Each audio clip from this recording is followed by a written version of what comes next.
Čo si myslíte? Dá sa prejsť celé Slovensko popri štátnej hranici? Koľko by takáto cesta trvala napríklad na motorke? Ľubo Almáši z Popradu pozná odpovede na tieto otázky. Rekordér miluje motorky od detstva. Prvýkrát si na ňu sadol, keď mal 7 rokov. Rád prekonáva prekážky a stanovuje si neľahké ciele.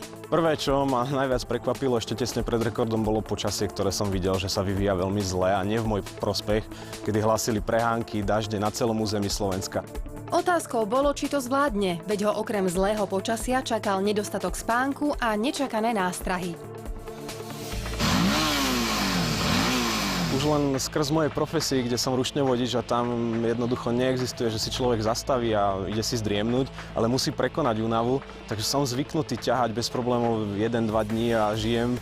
A tak som si povedal, že to nebude problém ani pri tomto rekorde. Všetko muselo byť zdokumentované a overené, inak by bol rekord neplatný. Trasa bola nahodená do mobilného navigačného systému, ktorý ma jednoducho viedol.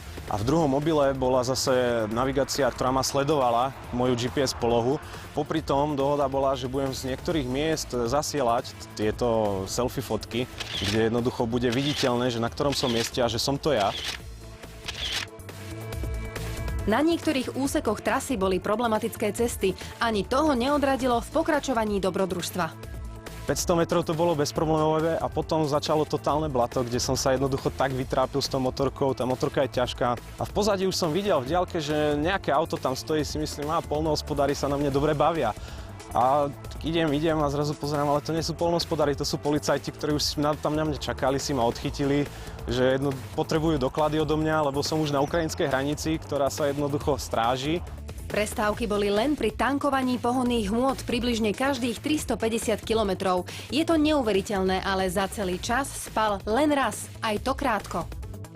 Jedine čo, bol priestor 2 hodinky si zdriemnúť, ktorý som využil pri Starej Turej, kde bola autobusová zastávka, tam som si zastavil a jednoducho som si ľahol, lebo už sa nedalo. Najviac, čo som cítil, bolo každé zdávanie prilby dole z hlavy, som mal taký pocit, že už aj uši dávam dole s tou.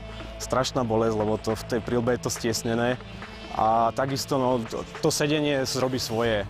Napriek všetkým komplikáciám sa rekord podaril. Ľubo prešiel okolo hraníc Slovenska za rekordne krátky čas.